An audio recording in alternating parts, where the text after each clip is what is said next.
जय भीम, जय भारत। दोस्तों, जैसे कि आपको पता है कि अंबेडकर हिस्ट्री कांग्रेस के द्वारा एक बाबा साहब अंबेडकर के 129वीं जयंती के अवसर पर एक लेक्चर सीरीज का आयोजन किया गया है। इस लेक्चर सीरीज के अंतर्गत मैं अपना लेक्चर आपके सामने यहाँ रखने जा रहा हूँ। मेरे लेक्चर का विषय है डॉक्टर बाबा साहब अंबेडकर के नज़रिए से पूना पैक्ट। दोस्तों, बहुजन आंदोलन की या अंबेडकर के आंदोलन की ये बहुत बड़ी त्रासदी रही है कि पूना पैक्ट इस आंदोलन के, आज के आंदोलन के एक केंद्र के रूप में उभरा है। आज हम देखते हैं कि बाबा साहब के आंदोलन के कई ऐसे गुट हैं जो पूना पैक्ट का स्वागत करते हैं और उसे बहुत बड़ी उपलब्धि मानते हैं। उनका ऐसा मानना है कि बाबा साहब अंबेडकर जी ने लड़कर के जो अधिकार प्राप्त किए हैं वो पूना पैक्ट में निहित है, जो बाबा साहब अंबेडकर और गांधी जी के बीच में हुआ था। लेकिन एक ऐसा दूसरा गुट है कि जिनका मानना है कि पूना पैक्ट ही वह पैक्ट है कि जिस कारण इस देश के बहुजनों के अर्थात SC ST OBC के जो राजनीतिक अधिकार है उसका हनन हुआ या वो समाप्त हुए, जिसी कारण से आज के आधुनिक भारत में उन्हें लगता है कि आज जो दुर्दशा, दुरावस्था या उनकी परिस्थिति अत्यंत निम्न दर्जे की हो चुकी है, उनके राजकीय अधिकारों का हनन हो चुका है, उनके सामाजिक अधिकारों का हनन हो चुका है। इतना ही नहीं कि आज बड़े पैमानों पे जो एट्रोसिटीज उनके साथ होती है उसके लिए पूना पैक्ट जिम्मेदार है, ऐसा एक अलग गठ मानता है। तो ये दोनों गुटों का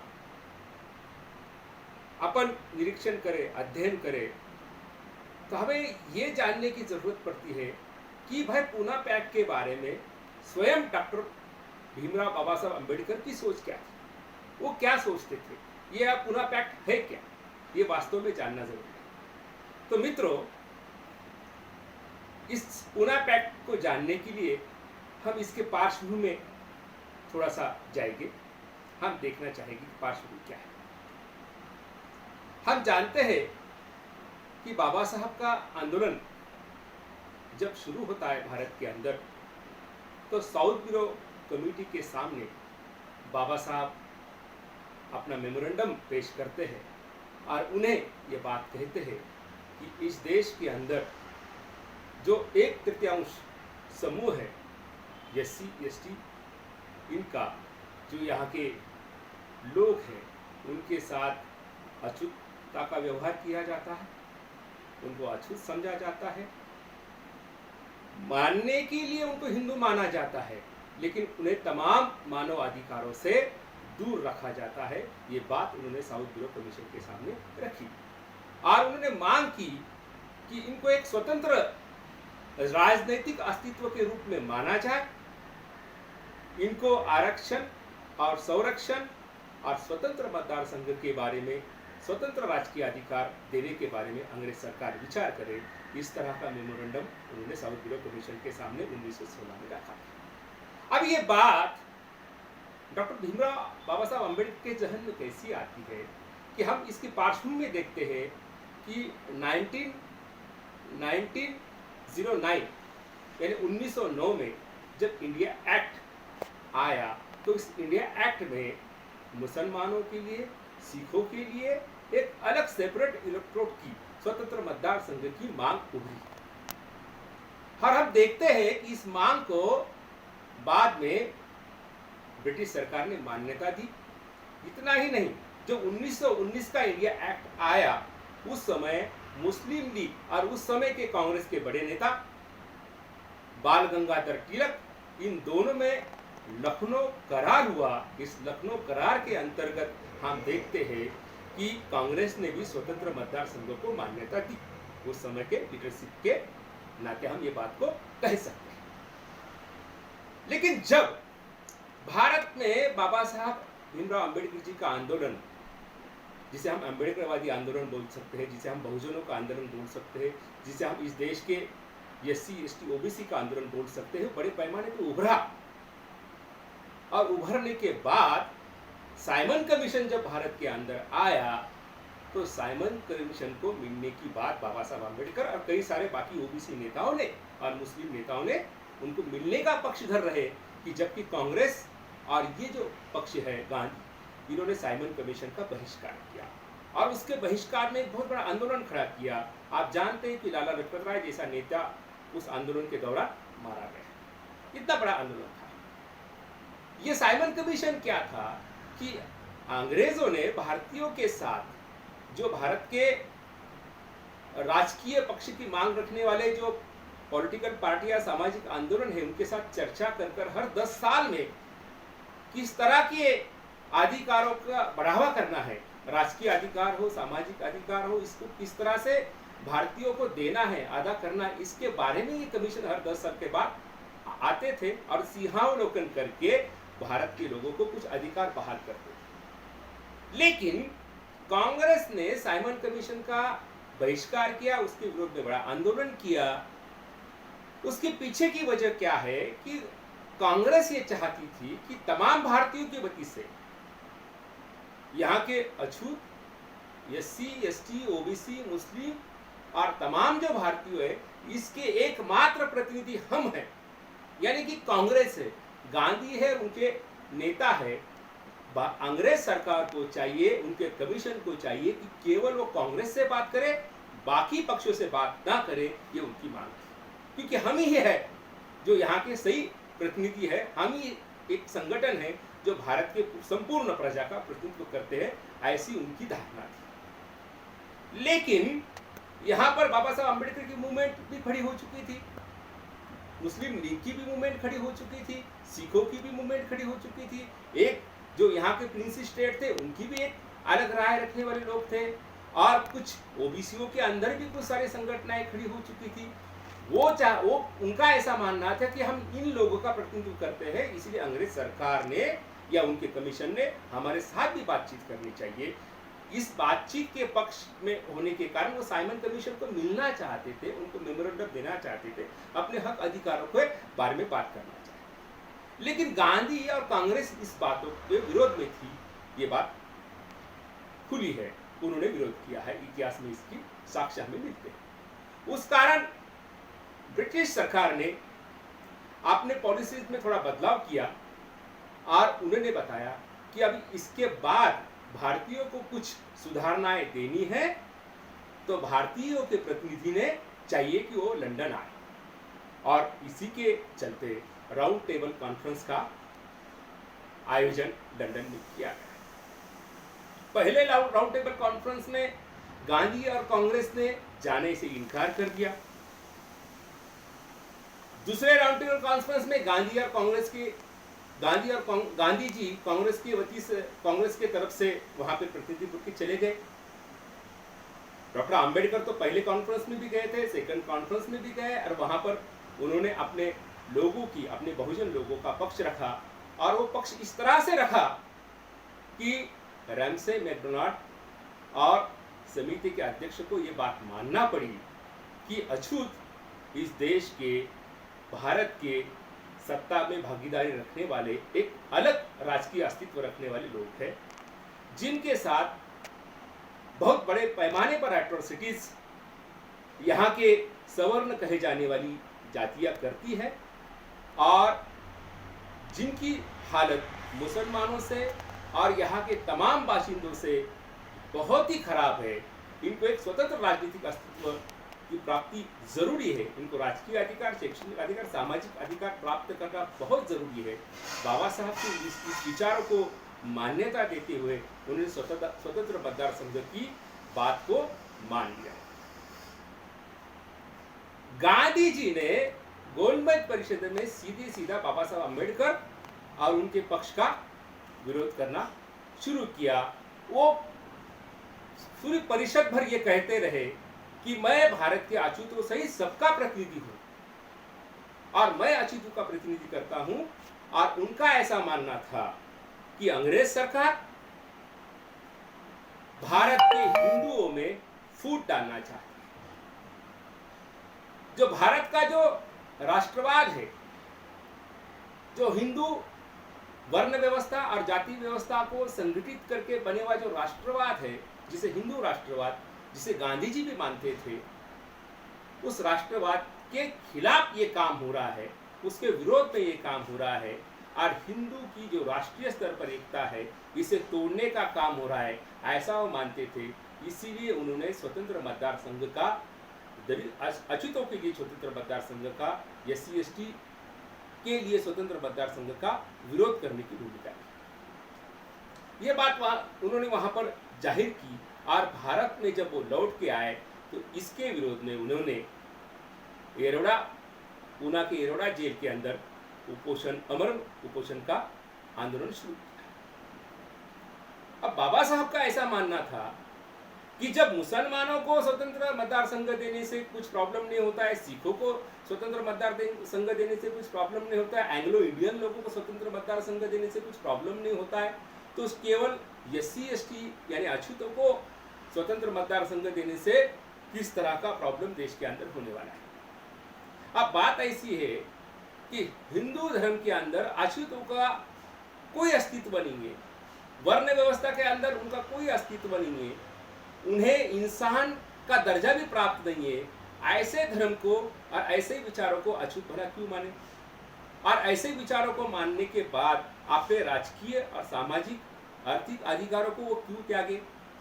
यानी अगर गांधी जी की बात को मानना यानी इन अछूत वर्गों ने गुलामी का स्वीकार करना, उसको मान्यता देना और उस गुलामी के अंदर जीवन व्यतीत करने के लिए तैयार रहना, ऐसा डॉक्टर बाबा साहब अम्बेडकर समझते कि अगर पूना पैक्ट को अगर अछूत नहीं स्वीकारता है, इसका मतलब वो इन हिंदू वर्ग के, तथाकथित हिंदू वर्ग के गुलामी में रहने के लिए मान्यता देता है। इस तरह का उनका मानना था। जबकि गांधी जी शुरू से ही अपने आप को एक कट्टर हिंदू कहते हैं।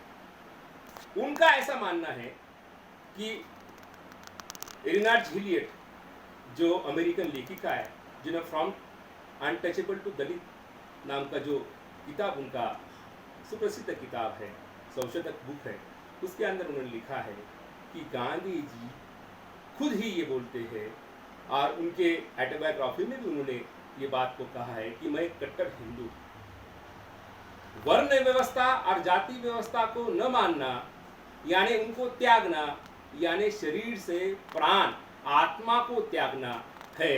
अगर जाति व्यवस्था और वर्ण व्यवस्था के सिवा अगर कोई हिंदू धर्म होता है तो प्राणहीन रहेगा, वो निस्तेज रहेगा और इससे एक मजबूत राष्ट्रवाद की नींव नहीं रखी जा सकती। इसलिए जाति व्यवस्था और वर्ण व्यवस्था होनी चाहिए और उसे मजबूती से खड़ी रहनी चाहिए। इस तरह की विचारों को मानने वाले गांधी जी थे। हाँ, वो इस बात पर एक मत थे कि अस्पृश्यता का निर्वाहन होना चाहिए, अस्पृश्यता नष्ट होनी चाहिए। लेकिन बाबा साहब अम्बेडकर का ऐसा मानना था कि जाति व्यवस्था और वर्ण व्यवस्था के रहते अस्पृश्यता कभी भी खत्म नहीं हो सकती, अछूतता कभी खत्म नहीं हो सकती, क्योंकि उसका जो मूल आधार है वो वर्ण व्यवस्था है, जाति व्यवस्था है और हिंदू धर्म के तथाकथित उनके पुराण है, कथा है, उनके सिद्धांत है, उनका साहित्य है। और ये सिद्धांत साहित्य का जो मूल आधार है वो पवित्रता और अपवित्रता इस विभाजन के ऊपर टिका हुआ है। यानी जो पवित्र है वो सवर्ण है, जो अपवित्र है वो बहुजन है। इस तरह की मान्यता रखने वाला जो धर्म है, जो एक इंसान को पवित्र मानता है और दूसरे इंसान को अपवित्र मानता है, वो धर्म कहलाने के लायक ही नहीं, ऐसा डॉक्टर भीमराव अंबेडकर जी का मानना था। जबकि गांधी जी का ऐसा मानना था कि हिंदू धर्म दुनिया का सबसे बेहतरीन धर्म है, जो पुरातन धर्म है और जिनकी अपनी एक सभ्यता है, जिनकी अपनी एक संस्कृति है, और वर्ण व्यवस्था और जाति व्यवस्था उसका विशेष एक विशेषण है जिसे जीवित रखना जरूरी है, ऐसा मानने वाले गांधी जी। आप देखते हैं कि गांधी जी और अंबेडकर में जो संघर्ष का मूल आधार है वो यह है। हम ये समझते हैं कि पूना पैक्ट जो हुआ गांधी जी और डॉक्टर अंबेडकर के बीच में हुआ, ये सही है, लेकिन इसके अंदर में हम जब देखते हैं तो गांधी जी प्रतिनिधित्व करते हैं उन सवर्ण हिंदू समाज के जो पवित्र समझते हैं अपने आप को, जो अपने आप को ब्रह्मा के पुत्र समझते हैं, जिन्हें सर्व अधिकार प्राप्त है और ये समझते हैं कि इस देश हमारा है और देश के ऊपर हमारी हुकूमत आनी चाहिए। ऐसा वर्ग, ऐसा डोमिनेटिंग क्लास के रिप्रेजेंटेटिव के नाते गांधी जी सामने आते हैं। और जो सर्वहारा वर्ग है, जिनके अधिकारों को छीना गया है, जिनकी मानवता को नकारा गया है, ऐसे बहुजन वर्ग के रिप्रेजेंटेटिव के रूप में डॉक्टर बाबा साहब अम्बेडकर आगे आते हैं। और इन दोनों का संघर्ष भारत के आधुनिक इतिहास के ब्रिटिश काल में अपने को देखने को मिलता है। जब गांधी जी अमर पोषण पे बैठते हैं तो बाबा साहब अम्बेडकर जो कमजोर वर्ग के नेता है, उनके ऊपर प्रेशर आना शुरू हो जाता है, उनके ऊपर दबाव आना शुरू हो जाता है। बाबा साहब अम्बेडकर एक सख्त भूमिका लेते हैं, वो अपने कार्यकर्ता को कहते हैं और गांधी और कांग्रेस को कार्यकर्ता और उन समाज को भी कहते हैं कि आप चाहे तो मुझे सामने वाले खंबे पर लटकाकर फांसी दो, लेकिन मैं जो अछूतों के लिए, बहुजनों के लिए, आदिवासियों के लिए जो अधिकार मैं लेके आया हूं, मैं उन अधिकारों को नहीं छोड़ूंगा। उनकी गुलामी से आजाद करने का ये कार्यक्रम है, उनको मैं गुलामी से आजाद करना चाहता हूं और इसलिए मैं इस बात को नहीं छोड़ूंगा। इस बात पे अड़िग रहते हैं। परंतु आधुनिक भारत में ये कमजोर वर्ग के ऊपर आने वाले समय में गांधी जी का अगर कुछ गलत हुआ, गांधी जी के साथ कुछ गलत हुआ, अनशन में उनके साथ कुछ गलत हुआ, तो इस कमजोर वर्ग के ऊपर आक्रमण हो सकता है, इनकी हत्याएं हो सकती है, इनके एट्रोसिटीज इनके ऊपर बढ़ सकती है और ये समाज को पूरी तरह से खत्म करने का, तहस नहस करने का कार्यक्रम होता है। इस डर के कारण, इस दबाव के कारण और कई सारे प्रेशरों के कारण डॉक्टर बाबा साहब अम्बेडकर इस बात को मानने पर मजबूर होते हैं कि हम पूना पैक्ट के ऊपर सिग्नेचर करेंगे। और 24 सितंबर 1932 में एरोडा जेल के अंदर इस पूना पैक्ट का मसौदा तैयार होता है और इस मसौदे के ऊपर सवर्णों के तरफ से गांधी जी का प्रतिनिधित्व, कांग्रेस का प्रतिनिधित्व के तौर पर पंडित मदन मोहन मालवीय साइन करते हैं और इधर सर्वहारा वर्ग, बहुजन वर्ग की तरफ से जो अछूत वर्ग है, आदिवासी वर्ग है, इनके तरफ से बाबा साहब अम्बेडकर साइन करते हैं और स्वतंत्र मतदार संघ की मांगनी को छोड़ देते हैं। और पूना पैक्ट में रिजर्व सीट जो गांधी जी के और कांग्रेस के सवर्णों को द्वारा दिए जाते 147 सीट इसका स्वीकार करते हैं। ये स्वीकार वो बड़ी अनिच्छा से करते हैं और इसका नतीजा उन्हें तुरंत अगले इलेक्शन में देखने को मिलता है, क्योंकि सवर्ण जो राखीव सीट है, जिसे हम आरक्षित सीट है, ये पूना पैक्ट का क्या था, पहले ये स्वतंत्र मतदार संघ क्या था, इसके बारे में पहले मैं 2 शब्द आपको कहता हूं। स्वतंत्र मतदार संघ का अर्थ ऐसा था कि समझो एक विधानसभा या लोकसभा सीट है, तो लोकसभा सीट के अंदर जो एससी वर्ग के लोग हैं वो अपने एससी वर्ग के ही लोग केवल वोट करेंगे और एससी प्रतिनिधि को चुनकर लाएंगे। यानी एससी का जो उम्मीदवार है वो एससी का ही होगा और वोट करने वाला आदमी भी एससी का ही होगा। इसमें सवर्ण वोटरों को वोट करने की जरूरत नहीं है। इस तरह से 78 एससी के सीट पूरे भारत से चुन के जाते। इसका परिणाम ये होता था कि जो एससी यानी अछूत वर्ग का सही नेता है, जो रियल नेता है, उसको ही अछूत वर्ग के लोग चुनते और वो चुनकर संसद में जाते। लेकिन संयुक्त मतदार संघ के आरक्षित सीट से क्या हुआ कि आरक्षित सीट में अछूत उम्मीदवार रहेगा, परंतु उसको वोट सवर्ण हिंदू और बाकी के सब लोग देंगे, उसके द्वारा वो चुने जाएगा। इसका परिणाम ये हुआ कि सवर्ण लोग अपने चमचे, अपने हस्तक एससी को खड़ा करके, अछूत वर्ग के इंसान को खड़ा करके चुन के लाने लगे। खुद डॉक्टर बाबा साहब अम्बेडकर के उम्मीदवार या खुद वो स्वयं इलेक्शन हार गए। इस सीट पर अगर हम पश्चिम बंगाल में सबसे ज्यादा अछूतों के सीट थे, 30 या 40 सीट थे, उसमें से केवल जोगन्नाथ मंडल एक सीट चुन के आया था घटना समिति के ऊपर, एक सीट पूरे भारत के अंदर, और बाकी पूरे अछूतों के सीटों के ऊपर, आरक्षित सीटों के ऊपर कांग्रेस के लोग चुन के आए थे। इसका ये परिणाम हुआ। यानी जो अछूत और बहुजन लोग बाबा साहब को आपका सपना बड़ा नेता मानते हैं, लेकिन बाबा साहब अम्बेडकर भी खुद चुन के आने की क्षमता इस संयुक्त मतदार संघ में नहीं रखते। इसका मतलब स्वतंत्र मतदार संघ 17 सितंबर 1932 को उनको जो मिला था वो अछूतों के आजाद करने वाला कार्यक्रम था। 17 सितंबर 1932 को अछूत आजाद हुए थे और 24 सितंबर 1932 को अछूत वर्ग, बहुजन वर्ग, एसटी वर्ग फिर से आरक्षित सीटों का गुलाम हुआ। इस तरह की बात अपन कर सकते हैं। तो ये बहुत बड़ा परिणाम हुआ। और हम देखते हैं कि आज दो गुट है। एक गुट इस आरक्षित व्यवस्था का समर्थन करता है और वो कहता है कि ये उपलब्धि है, और एक गुट जो है, जो बाबा साहब अम्बेडकर के विचारों का एक दूसरा गुट जो है, वो इस संयुक्त मतदार संघ का, इस संयुक्त आरक्षित सीट का विरोध करते हुए हमें दिखाई देता है।